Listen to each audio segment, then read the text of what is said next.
MagicCon Chicago, y'all ready for y'all first panel of day 2? I said, are y'all ready for your first panel of day 2? All right, well, let's get them out here. Come on, Vorthos Cast.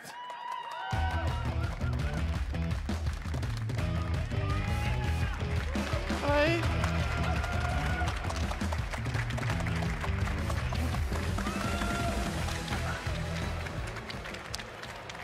Hello and welcome to our second ever Vorthos Cast Live. So I am Jay Anelli.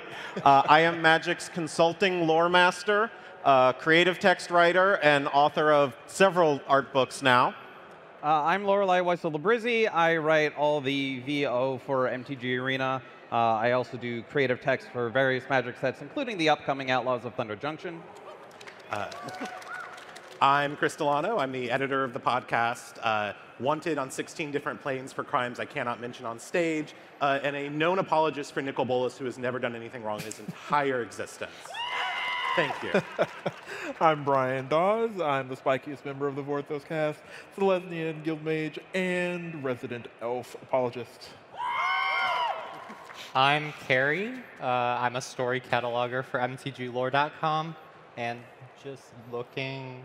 I think I'm the least villainous member of the Vorthos Cast. Not even remotely true. I don't think anyone believes that, Carrie. No, not at all. So if you don't know what the Vorthos Cast is, we are Magic's longest-running story podcast. A Vorthos is the Magic term for someone who loves Magic's world-building, art, and lore. This is our 6th anniversary, actually. Yeah. So we thought we'd come out and talk to all of you today. So with Outlaws of Thunder Junction coming up, we thought a good topic to discuss would be to cover all the villains, ne'er-do-wells, rogues, what have you, of the multiverse. Now, we have some of them were revealed to you yesterday in the preview panel, but after we get through those, we're going to talk about some villains and the like that we think would be good fits for Thunder Junction, or that we just think are neat. We are contractually obligated to tell you that this is not telling you who's going to be in the set. We do not know. I do not know. So we are just talking about potentialities, criminals who we could expect to see. We do not. This is not a preview panel. Not a I want to be preview clear with that up front. Okay. But I do want to start us off with someone who we know is in the set. And Jay, you're going to have to explain to me exactly how this fresh-faced cinnamon roll of a young man is at all a criminal. So Eldraine does have a number of criminals. When we're introduced to Kellen, he is a young man who doesn't quite fit in his little village. And over the course of the Eldraine story, after he goes on a quest and commits an extrajudicial murder of a witch, Self-defense. Self-defense. he learns that he is actually half Fae, and that his father is a fairy planeswalker named Oko. And yes. And so then he decides at the end of the story to go on a journey, and we sort of follow his journey through the multiverse over the last year, leading up to Thunder Junction. So after he leaves Eldraine, we encounter him next on Ixalan, where he falls in with not the nicest folks, the Dusk Legion, and kind of has to survive as, you know, an ancient evil bat god tries to resurface. And once he gets through all of that, he ends up on Ravnica, where he sort of lucks into a position with the Ravnican Agency for Magicological Investigations. He's a good fighter, not so much a good detective in that story. But he's sort of the fresh-faced gumshoe that gets assigned to Kaya's world-weary veteran, I'm too old for this shtick.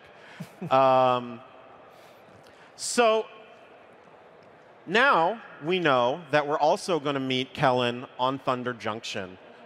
Exactly what he's doing there, we don't know yet, but we do know that the father he's been searching the multiverse for is also going to be there, the Planeswalker Oko. Yeah, Lorelei, why don't you tell us about the most handsome man in this presentation, Oko? Well, that fact is a little debatable. But one of the things that makes Oko such a heinous criminal is that his crimes are metatextual. This is a man who ruined every format he was legal in. Show of hands if you had horrible games playing against Oko and Eldraine. Yeah, so you know.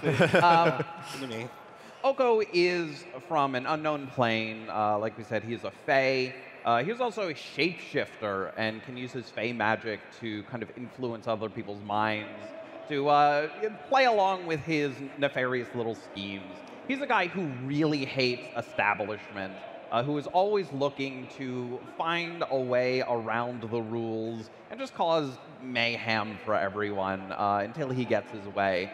So we first met him on Eldraine, where he turned the High King into an elk, and then sent a bunch of elves hunting after him. They did nothing wrong, just clear. You know, the elves did nothing wrong. I mean, literally correct. And Oko was defeated there. He also put Garrick under his thrall for a while before he was cured of his curse. And Oko escaped, barely, and is back on Thunder Junction. He is here after a mysterious vault filled with treasures. He wants a big score. This is a world with no rules, and he's a guy who hates rules. It's a perfect match. So he's putting a team together, his little criminal squad, and his son's here. And I'm sure he's going to be really normal and well-adjusted to the child that he's never met. It's going to go great, I promise. And what makes Oko tricky, though, is that he loves playing around with people's expectations. Being a shapeshifter, being able to manipulate people's minds with Fae magic, he could be anywhere at any time, and you'd never know. He could be one of you out there right now, or one of us up here right now. I don't know anything about that. You'd never know. So he's trying to crack this vault, get a bunch of treasure. Is he perhaps trying to like raise some money to pay that back pay for child support he did pay on Eldraine? But we know his whole posse now. We've seen them, and Carrie, can you tell us about what is definitely the cutest member of the posse? I mean, he puts the little in little posse. The little in little. We got posse. Tiny Bones here. He's So a little cute. Tiny Bones is one who actually provides for his family, unlike Oko, his boss. But Tiny Bones is a skeleton rogue from Dominaria. This is his story debut in Thunder Junction. He finally gets his time in the spotlight. But Tiny Bones, you know, he's taken stuff that nobody else wants, or nobody else will notice having around. He's taken the draft chaff off the table. Nobody's gonna miss whatever Tiny Bones steals, but it is literally his favorite thing to do, it seems. So I'm excited to see his role in this crew, even if it's just a pickpocket by name. Maybe he's just got a little, okay, I'm not going to make any more little jokes. So we don't have any story about Tiny Bones yet, but there is a member of Oko's posse who has a ton of magic story, who's been around for a while and been a pretty major character. Jay, why don't you tell us about this bombshell that we got yesterday, this bombshell beauty that we got yesterday, if the button will work. There we go. So we haven't seen Vraska in a while, but she is a Gorgon from Ravnica who has never really been a big fan of the law.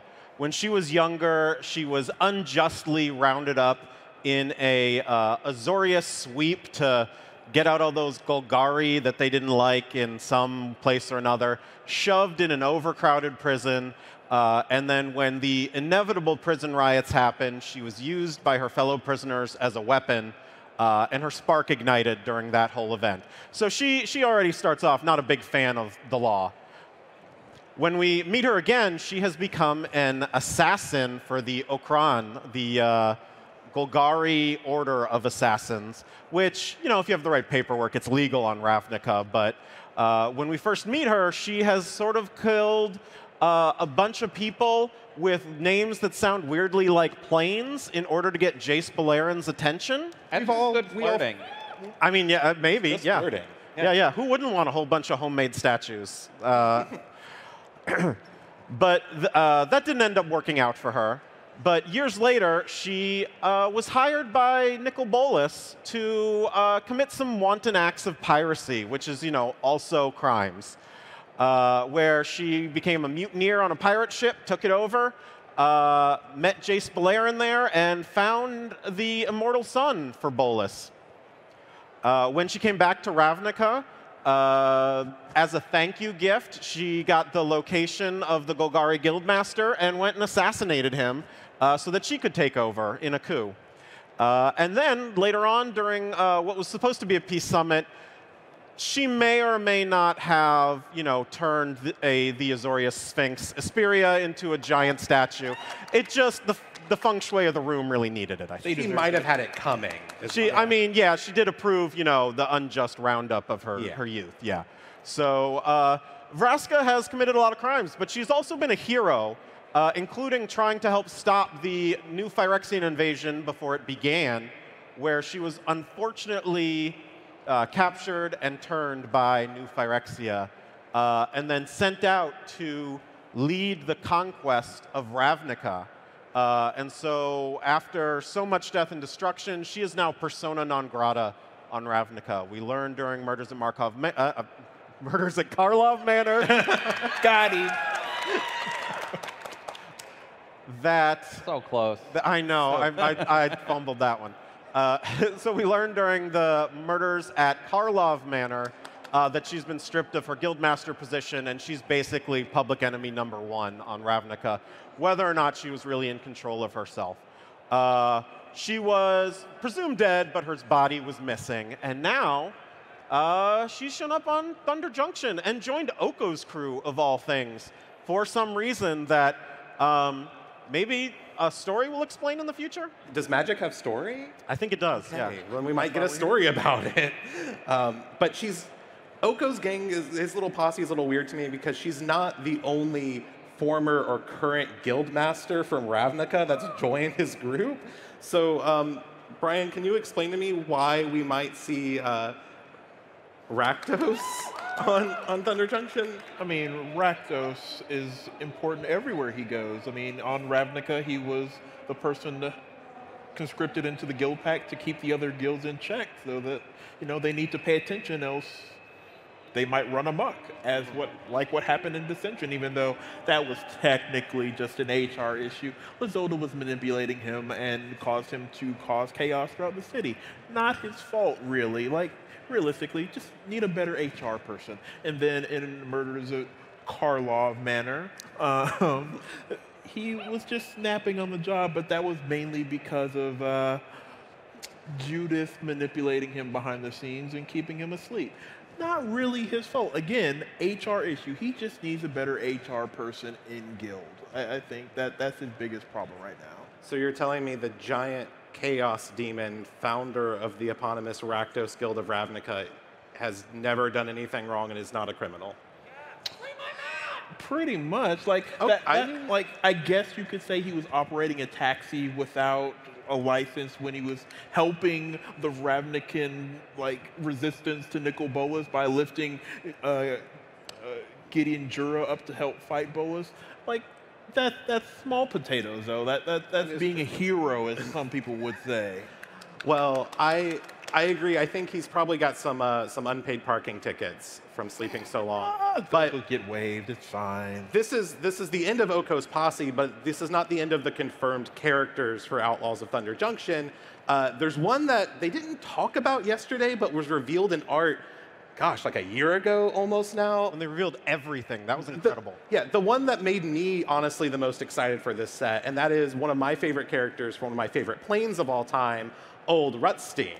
Now, Old Rutstein he's never shown up in story. I don't blame most of you for not knowing who he is. But he has shown up in a lot of flavor text. He's a pretty common staple of Innistrad sets. The thing you need to know about Old Rutstein, he's probably the most honest businessman on Innistrad, and that's not saying a lot. Low bar. It's a very low bar, but at least he will give you what you want. The thing about old Rutstein is he is a smuggler. He smuggles everything you can imagine. He's often got like bugs in his pockets for some reason that I don't really understand. But he's, he'll sell you holy artifacts, which is probably a crime on Innistrad. He's been known to sell family heirlooms, some urns with some deceased ashes in them. He's even sold a nice, beautiful scarecrow he promises will keep the crows out of your field. The problem is that that family heirloom is possessed by an evil spirit. Those holy ashes might also be possessed by an evil spirit. The scarecrow, not possessed by an evil spirit, powered by evil spirits, though. It's a little bit of a difference there. But old Rutstein, that's kind of his whole shtick, and I think that's what makes him a perfect candidate to show up on Thunder Junction and why he was probably one of the first ones they showed, because he can just put a bunch of Innistrad crap in his caravan and go right through an Omenpath and make bank, because no one there knows that what he's selling them might actually contain, like, I don't know, some demon blood, some werewolf hairs, things of that sort. But again, he does sell you what you want. It's just, might come with something extra. It's not his fault if you didn't read the terms and conditions. Yeah, you have to read the fine text. That's why he's a flavor text character. Scroll down to the bottom and hit accept. That's what I do. Yeah. But there is another confirmed character we got to see yesterday. I don't know what to tell you. I don't know why this character's there. Brian, can you elucidate me? Well, Fibble that probably just wandered through the wrong portal or Omenpath off of Ravnica. Like, those trespassing charges will be dropped, I'm sure. Like, there's no way this little guy has done anything wrong in his entire life. He's just a little guy. Yeah, He's just a little guy. he's just totally lost. Like, he's in the wrong place at the wrong time.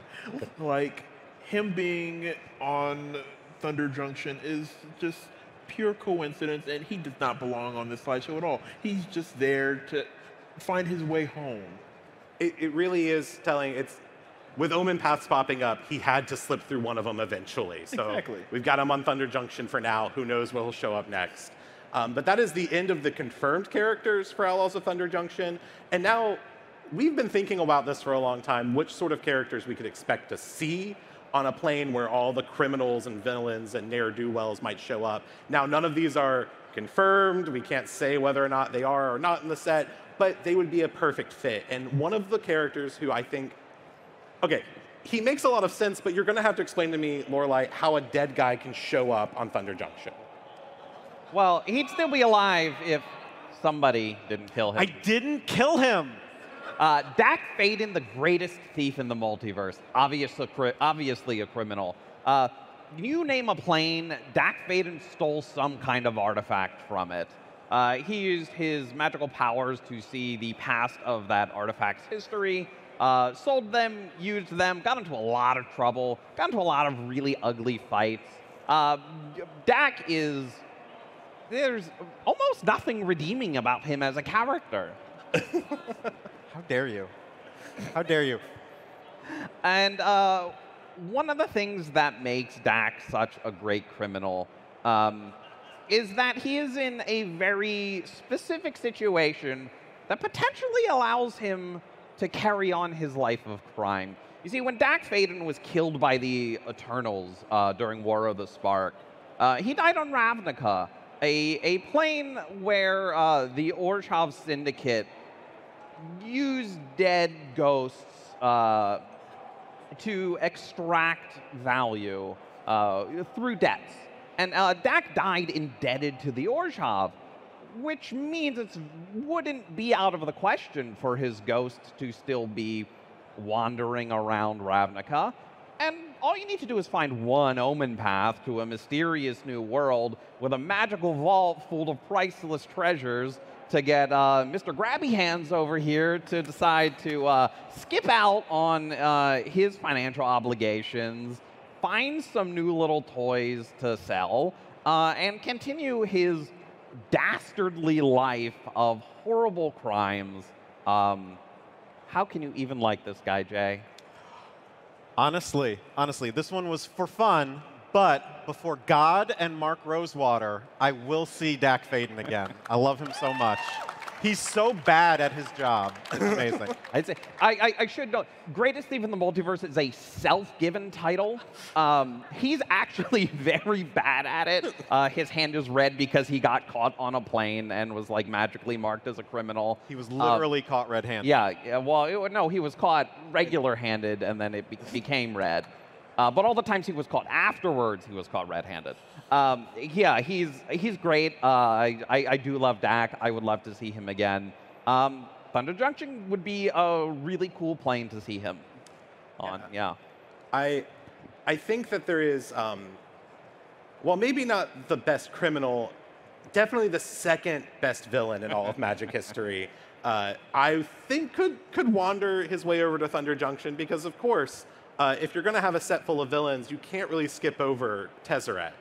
Tezzeret, who is always played second chair, never first fiddle in any sort of criminal mastermind scheme, is one of the most storied villains in Magic history, and I want us to not forget that he is still out there roaming the multiverse. He could have his hand, his little metal claw in anything that we talk about.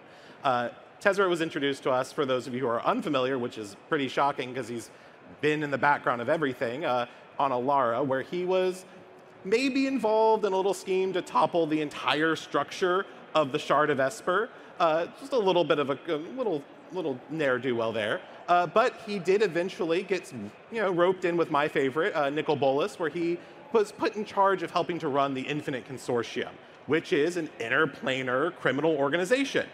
Big deal.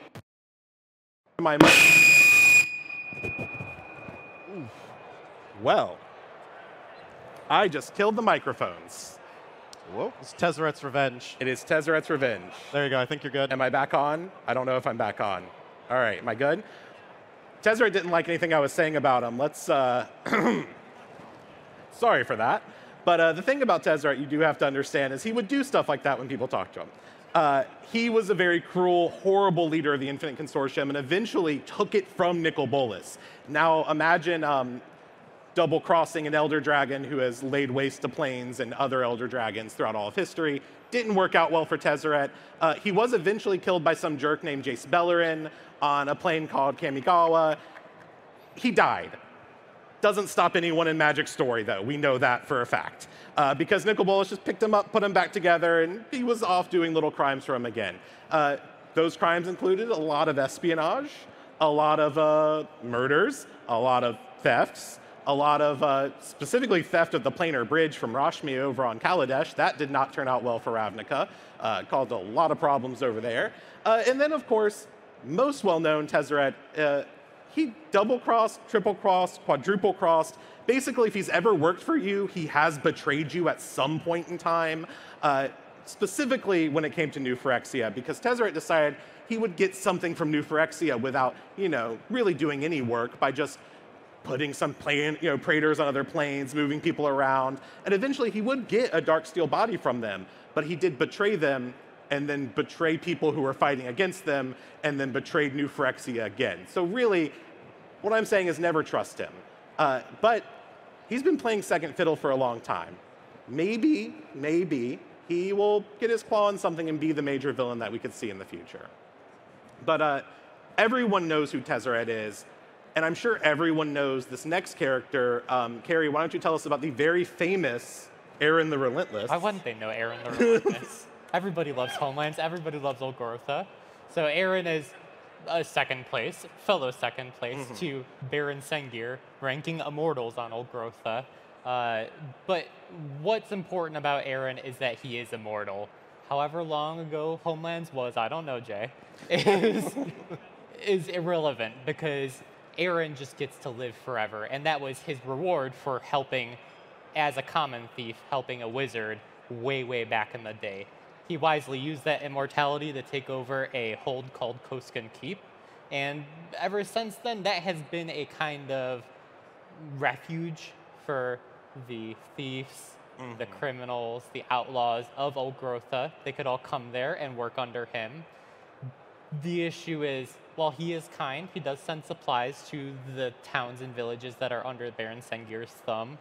He doesn't respect his people very well. If you disappoint him, if you get a poor performance review, your action plan is getting tortured and also your family getting tortured. He is a pretty vile villain.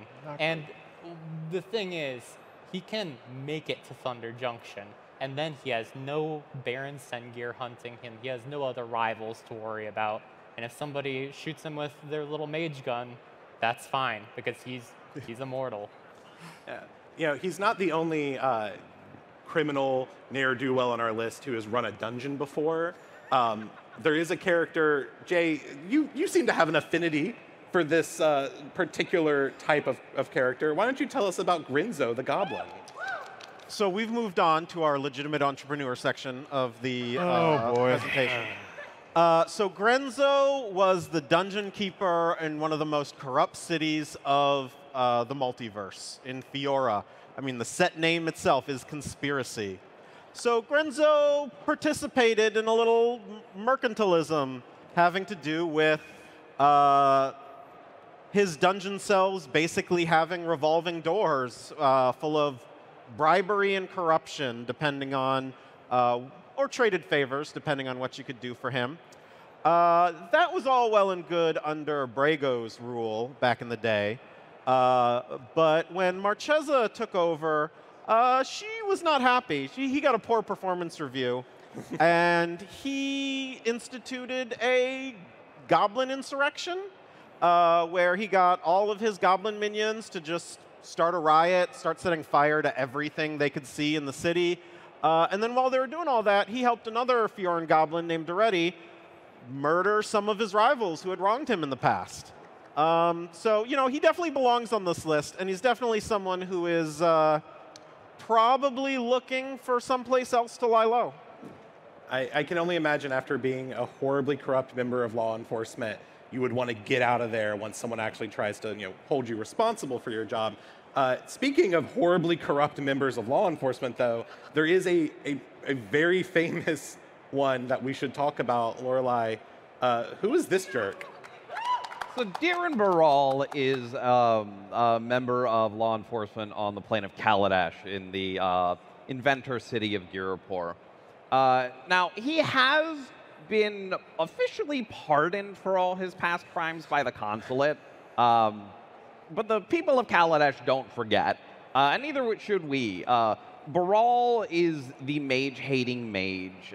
He's a blue mage, casts a lot of counter spells, and during the youth of one Chandra Nalar, you maybe have heard of her, Baral was tasked with rooting out insurrectionists in Girapur, and so tracked the Nalar family to the countryside, murders Chandra's father, arrests Chandra because she is a mage, a pyromancer, and then tries to publicly execute her personally. Now, there are not a lot of ethical systems that don't look down on publicly executing 11-year-old children. And Baral saw a lot of consequences, but did still get to try to hunt her down as an adult, along with her mother, Pio, during the Ether Revolt. And so at this time, Baral does actually get thrown in prison, but then escapes during the Phyrexian invasion and teams up with Kari Zev, the sky pirate, to fight off the biomechanical horror invaders. Now, like I said, the consulate is building statues of him for his valiant defense of the plane. But the people don't forget, especially when some people in the consulate are the people that he tried to harm.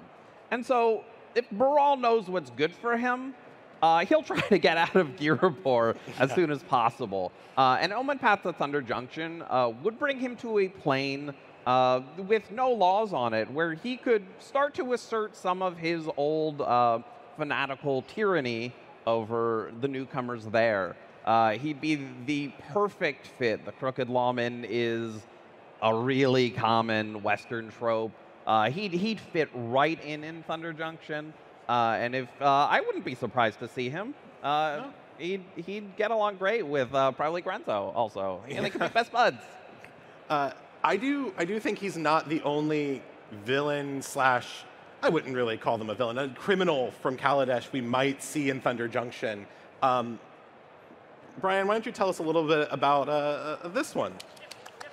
So Ganti is an Aether born from Kaladesh, and they are just someone who wants to live their life to the fullest. All of their crimes are just to make their lives a little bit more convenient and pleasurable for themselves. I don't really see there's a lot of harm in that. Sure, they kidnapped Saheeli Rai's family and her so that she could do some experiments on his heart to make it more efficient. So, you know, he's giving her some, or they are giving Saheeli some experience with Aether tech, I guess. Like, it's, you know, they're giving opportunities, and she was compensated for her time after the repairs were done. Like, I don't think there's anything wrong with that. Sure, there was a little bit of espionage and some, like,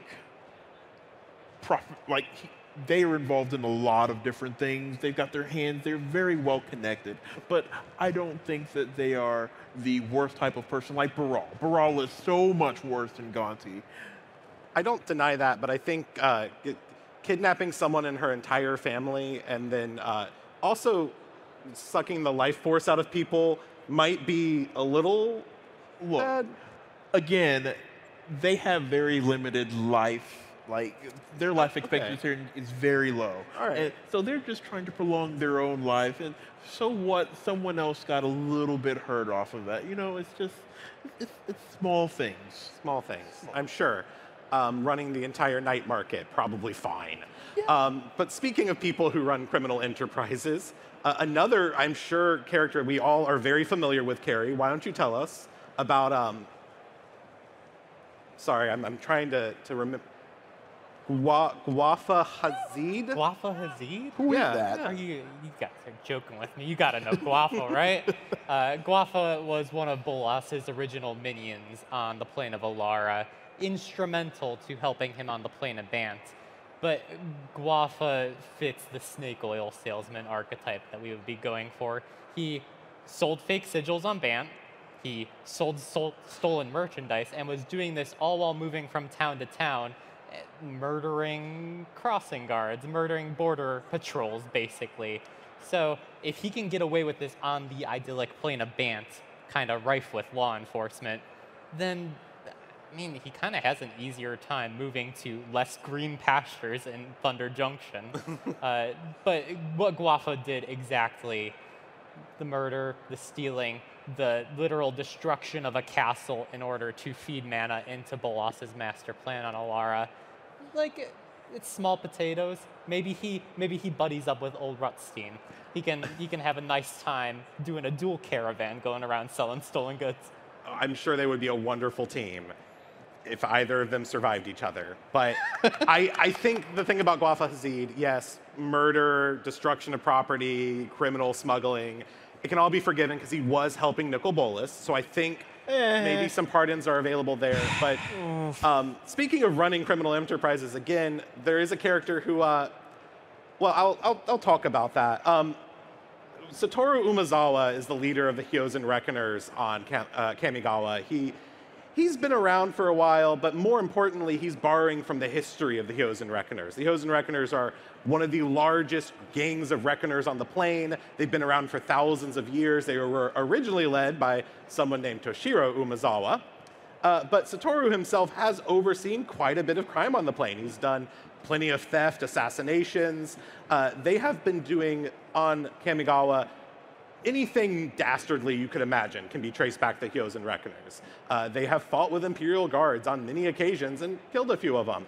He's also committed some, industrial espionage. One of the first things we learn about him is that he hired Kaido Shizuki to steal the plans for the reality chip from Tameshi. And maybe if Kaido had been a little bit of a better thief and gotten those plans, they wouldn't have fallen in the hands of the Phyrexians. I'm just saying.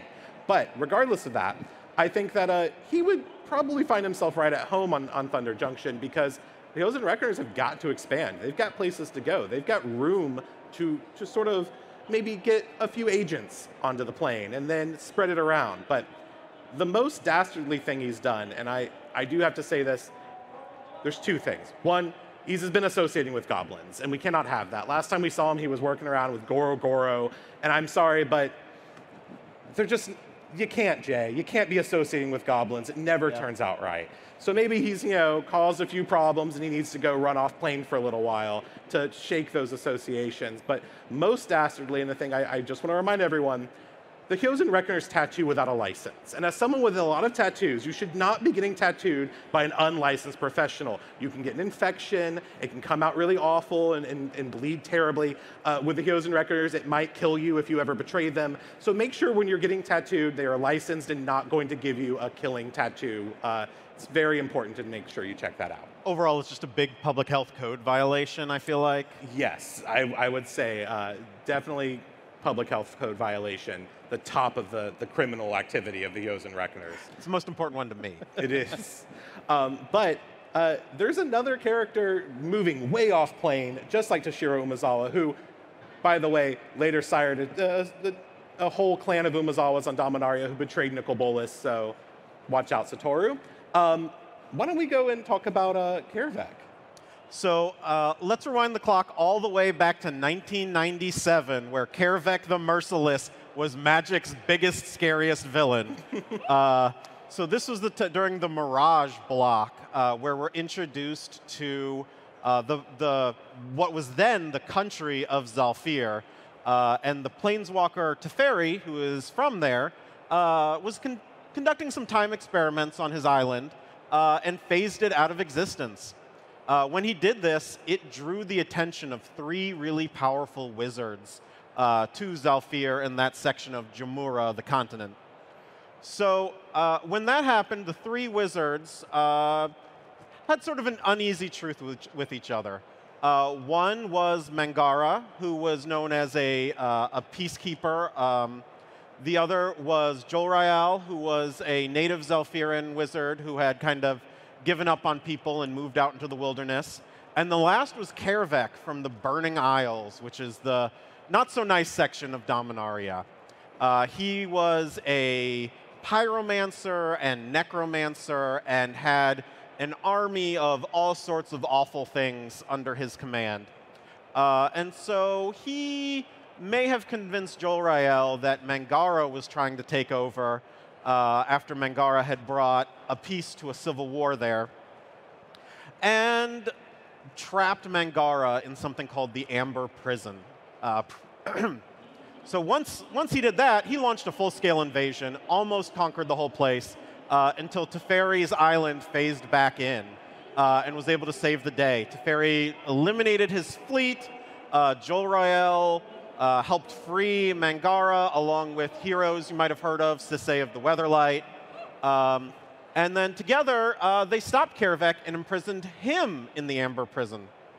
And then, about 10 years later, Zhalfir itself was phased out during the Phyrexian invasion. The first Phyrexian invasion. The first Phyrexian invasion, which is something we have to be specific about now.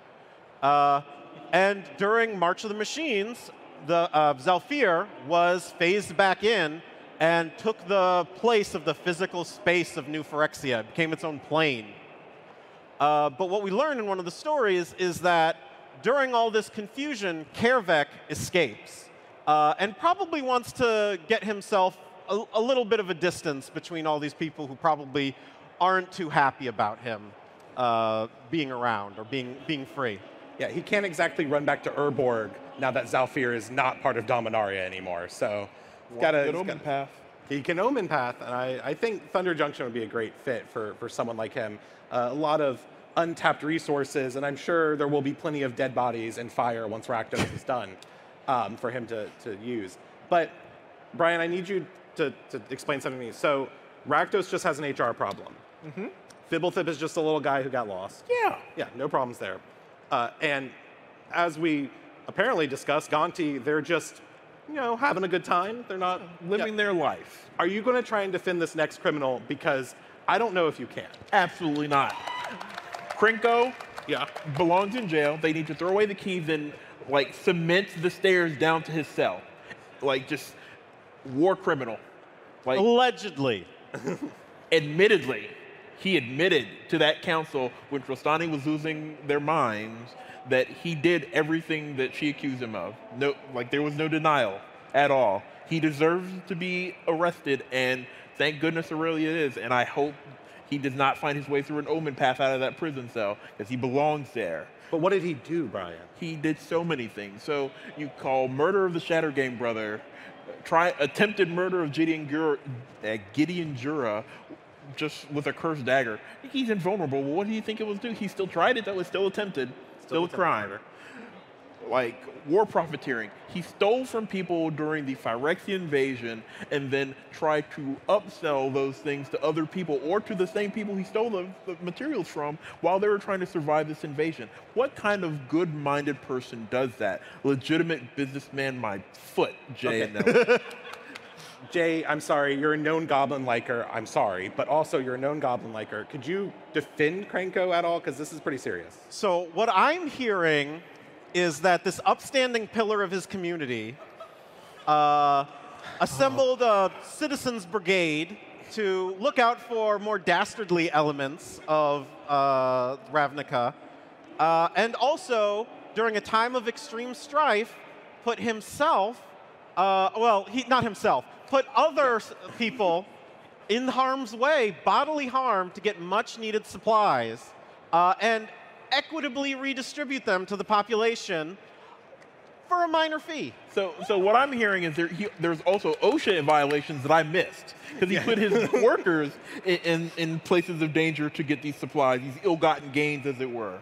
I think of all planes in the multiverse, the one least likely to have an occupational safety and health department is Ravnica. Yeah. While that's fair, I don't think he's affiliated with any of the guilds directly, so I don't think he has permits for any of the crimes that he's committed, unlike some of the other guild or Ravnican citizens that we've discussed here today. He'll have his day in court. All right. We can't litigate Krenko's crimes for another hour, even though we probably could. He's got a lot of them. But there is another citizen, of Ravnica, that I think we should probably bring up, because he could be on Thunder Junction, because he could be anywhere, he could be anyone. We haven't really seen Lazav in a long time, but first of all, for those of you unfamiliar, which most of Ravnica is, Lazav is the Dimir guild leader. He's the leader of the guild of assassins and thieves and spies and rogues of all kinds. He's also a shapeshifter, so if you've seen his face, you probably haven't. He's shown all different sorts of faces over the years, but one thing is sure, he has been kind of committing some awful, heinous crimes. He's killed some people, of course, everyone in the Dimir has. He's robbed some people, of course, everyone in the Dimir has. He has almost called down a supreme judgment on a small section of the city, killing everyone there. Who hasn't? But he did also kidnap a baby one time, and no one talks about that. But the big thing about Lazav is that we haven't seen him since the Phyrexian invasion in the story. He might have died, all right? We have some questions about that in the Murder of Karlov Manor story, but technically there was a fight and there was a piece of a shapeshifter's body found with some blonde hair, and, well, I mean, that could be Lazav, but, like, any of you could be Lazav. I could be Lazav. Anyone could. He could just be a detective on Ravnica for some reason I don't really understand. But he could be on Thunder Junction because technically he is, anywhere. All I will say is that he's not a Selesnyan Quiet Man again. We're not doing that. They stopped doing the Quiet Man program a while ago. Selesnya is not responsible for any of the crimes of the Dimir. Maybe. Allegedly. Now Lazav could also be pretending to be Oko, pretending to be you. So really, how far deep does this rabbit hole of treachery go? Lazav pretending to be Oko, pretending to be Lazav as a detective on Ravnica so we can get closer to a... I'm sorry, I'm going to just fall down a rabbit hole if we do that. There is... Okay, Carrie, you're going to have to sell me on this one because another dead character who could be on Thunder Junction? He's dead. He's alive. He's unalive. You know how it is. we're allowed to have undead characters in here. If you guys are going to sell me on Dak, then I'm going to sell you on Ramirez de Pietro. So Ramirez is a pirate from Dominaria. He's dead per the spirit type line on his card, but that's about all we know concrete about this dude. He claims to have been at every major event in Dominarian history. He claims to have battled every single person of any note in Dominarian history. So if he ends up on Thunder Junction and just starts retroactively inserting himself Bells and Lock style into the history of this plane, this newly inhabited plane, that it's going to be a little bit of a tough sell for the man of tall tales.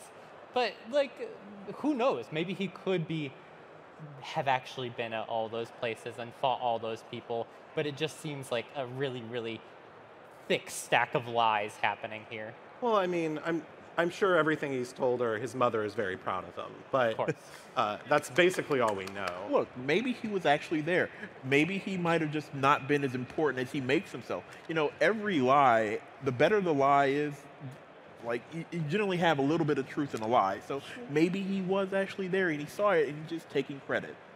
That is true. He could have just been a ghost hanging out the whole time during the Phyrexian invasion. We don't know. The first one and the second one. But there is one other criminal who we have to talk about because she's pretty popular and she could still be alive. Lorelai, why don't you talk about Lorelai, why don't you talk about this person? All right, so this is Azmorana Mardaka Dyson Akulikar. Because we can't have an episode of the Vorthos Cast without me talking about the Distant Plains anthology published in 1996. So relevant now. Very relevant. Azmorana Mardaka Dyson Akulikar is the main character of the Chef Surprise short story. This is a story that is kind of set asynchronously somewhere in the Magic timeline. She could be dead, she could be alive. It's very possible that this is a character still wandering the multiverse. So her whole deal is that she made a pact with a Lord of the Pit named Vincent, a normal demon name. And as a payment for all the power she got from this demon, Azmorana Mardaka Dyson Akulikar had to spend a number of years in the underworld cooking meals for this demon. And if they ever didn't satisfy him, she would be killed immediately. And so she gets tasked with cooking the most ridiculous things, like granite gargoyles. How are you supposed to eat that? Well, she succeeds and starts writing down all these recipes. There's these imps taking notes as she cooks. Now, she didn't intend to publish the Underworld cookbook, but it made its way to the surface of Dominaria. And due to all the weird, bizarre meals that Azmorana Mardaka Dyson Akulikar created, a lot of like sapient species found themselves hunted by Dominaria's wealthy elite, who were seeking out the fanciest, most exotic meals to serve their guests. This got her into a lot of bar fights and a lot of taverns. So, you know, here's where crimes start. Now, her story ends with what is probably her biggest crime. In order to stop being attacked and stop getting into all these fights herself, Azmorana Mardaka Dyson Akulikar strikes a deal with some ogres who are tired of being hunted for their toes. That she is going to publish a second edition of the Underworld cookbook with new recipes. And now all the people who are getting eaten from the first cookbook are going to be able to buy a second cookbook with recipes to eat the people that have been eating them. So Azmorana Mardaka Dyson Akulikar has been fomenting this vicious cycle of barbaric consumerism, literally, of people eating each other left and right. And it's going to catch up to her eventually. I mean, eventually, she will run out of people to point a very hungry fork at. And what better place to expand on her culinary ideas, to cast off some of the heat on her back, and to cause new chaos in Thunder Junction, an entire new world of new meals. There's nothing really stopping Azmorana Mardaka Dyson Akulikar from eating one of you. You could be next on the meal. Or I don't you. taste very good. Or any of you. She's a criminal that has to be stopped and could very well show up in Thunder Junction. I don't know how they'd make a second card because her name's really long. It was a miracle to get that first one printed. Life finds a way. I will say we are getting close to lunchtime, so... We are getting close to lunchtime. See, it's thematic. We planned this. So yeah, I would love to see Esmeralda Monarcha Dyson a cool card again. I'm sure a lot of people would. She's very cool. She has a cool card. Maybe Thunder Junction is it. Maybe. In case you couldn't tell, this character is here mostly so that Lorelei could get to pronounce the name over and over for a few minutes.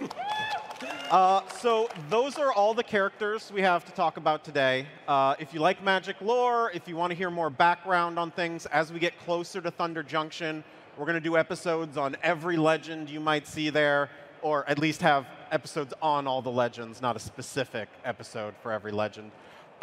We are available on anywhere you can find your podcasts. It is the Vorthos Cast. We come out every week on Monday mornings, and yeah, talk about a lot of lore. If you enjoyed the panel, please come join us and listen. Thank you all for listening and attending. This has been the Vorthos Cast Live. Thank you.